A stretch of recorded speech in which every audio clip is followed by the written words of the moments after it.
2017 lieutenant colonel Jose D ലാപ്പിസ തന്റെ സൈനിക ആയുധങ്ങൾ താഴെവെച്ച് ഒപ്പുസ് ദെയിയിൽ അംഗത്വം സ്വീകരിക്കുകയും റോമിൽ വൈദിക പഠനം ആരംഭിക്കുകയും ചെയ്തു.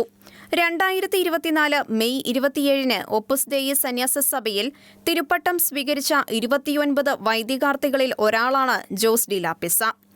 സൈന്യത്തിൽ ആയിരുന്ന കാലത്തും ജോസ് ഡി ലാപ്പിസ വിശ്വാസം ഉപേക്ഷിച്ചിരുന്നില്ല. സൈനിക സേവനം പോലെ തന്നെ ഒരുപക്ഷെ അതിലും ശ്രേഷ്ഠമായി വൈദിക വൃത്തിയെ കാണുന്നതായി ജോസ് ഡി ലാപ്പിസ പറയുന്നു.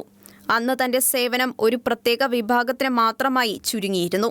എന്നാൽ ഇന്ന് കൂടുതൽ ആളുകളെ സേവിക്കാനും അവർക്ക് ക്രിസ്തുവിന്റെ സുവിശേഷം പങ്കുവയ്ക്കാനും തനിക്കിന്ന് വിശാലമായ കർമ്മമണ്ഡലമാണ് തിരുപ്പട്ടത്തിലൂടെ സാധ്യമായിരിക്കുന്നതെന്ന് ഫാദർ ജോസ് ഡി ലാപ്പിസ പറയുന്നു.